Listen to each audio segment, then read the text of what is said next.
Hello, you're probably watching this video because something like this has happened to you.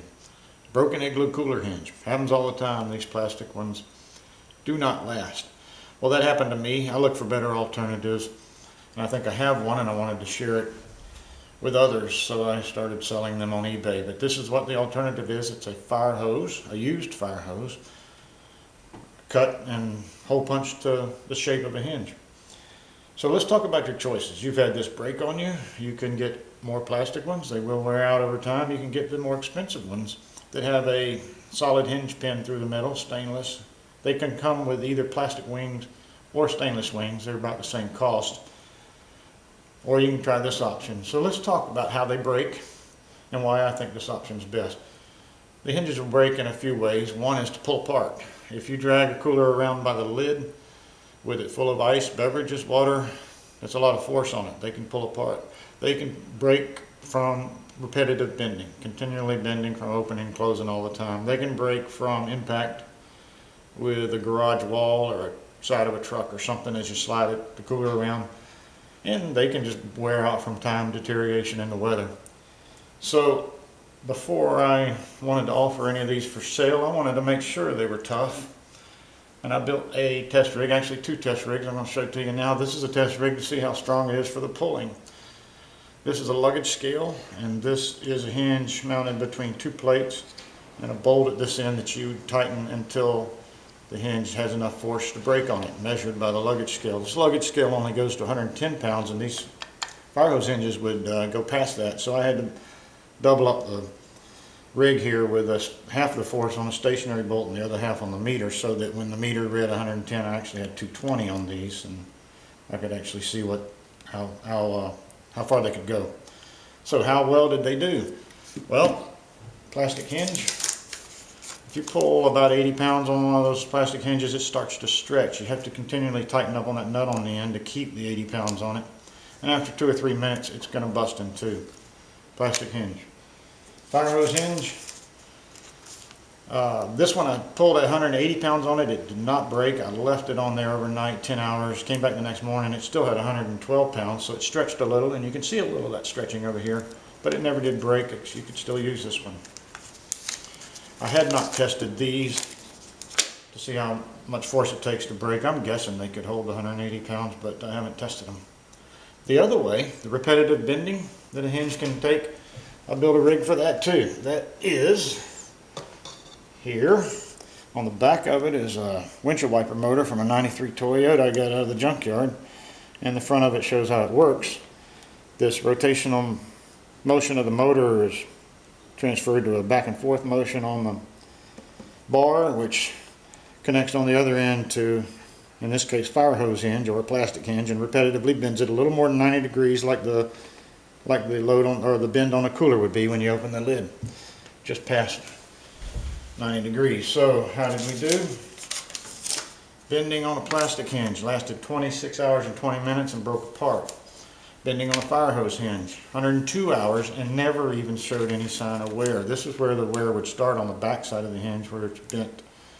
And there's none here. This thing, I don't know how long it would have lasted. Probably outlasted the windshield washer motor. That 102 hours at 51 turns a minute is 312,000 cycles.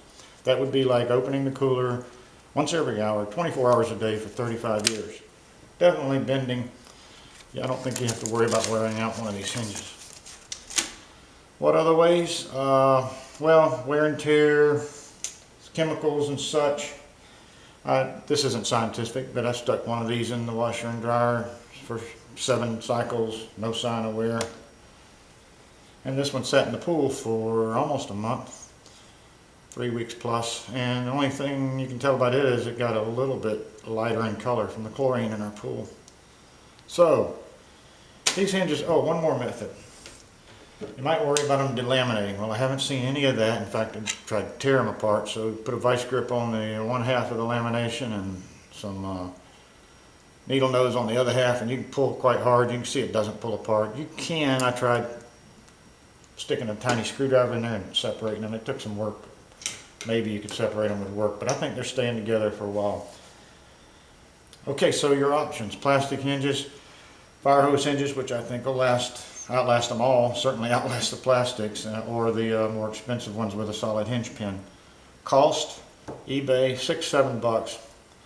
Three plastics with screws shipped to your home.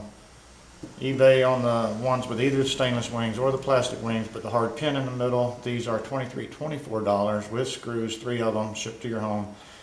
And in my case, I'm in between. These are 3 of them for $14 right now is my price. If you want screws, are $15. In fact, my website, you go on there, one of the ads has a choice for 2 hinges with screws, 2 hinges without screws, 3 with screws, and 3 without screws. So prices for each of them ranging from $10 to $15-16. So that's your options. I hope I've convinced you that they're tough. I certainly believe they are, and if you would like, I think at the end of this video I'm going to add a video showing the pulling machine in motion, stretching and breaking a hinge, and the rotational machine bending a hinge, for those that are interested. Thank you very much for watching. Bye. Okay, here is the linear force braking machine for the cooler hinges. You must have stayed on watching the video a little longer because you like to see things break. Well, let's give it a shot here. I'm guessing from the testing I've done, this will last about somewhere in 180 pounds before it starts stretching and needs attention. Alright, you saw me describe this machine in the earlier video. I'm just tightening up on a bolt here, adding pressure. And you might remember we've made this rig where it's doubled up and only half the force is shown on the meter. So when poundage shows up on the meter, double it for how much is on the hinge. So the meter right now is reading 40. That would be 80 pounds on the hinge. 100 pounds on the hinge.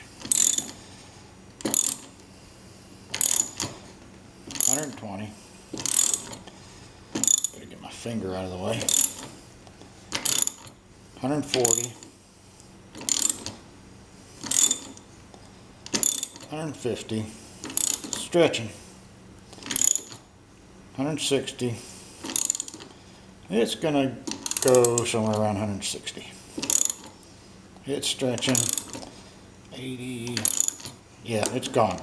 So that was 160, 158 pounds or so that Firehose hinge held up before it busted. I've had one that held up 180 and I just left it there overnight and it had 115 in the morning because it stretched, but held up. A lot more than a plastic hinge, which breaks around 80 pounds. So we wanted to see the hinge bending machine in action. Here it is. Backside.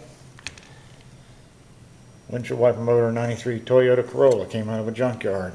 Wires go back to a power supply, 12 volt power supply I've had. Angular motion from the windshield wiper motor transmitted in a linear motion over here to the hinge bending. Hinge bending takes place right here between this plate and that one. Let's watch it in action. Turn the power supply on, and there she goes. Round and around on the back end, front end, hinge moves. Get an overhead look. There's the hinge bending. It used to go a little past 90. I don't think it's quite making it there anymore because worn linkage and such, but that hinge, not this one, but the one that I put on there and had in the other video, was on here for more than 100 hours, 312,000 bending cycles. That would be like opening your cooler up once every hour, 24 hours a day for 35 years. Pretty neat little rig. That's it.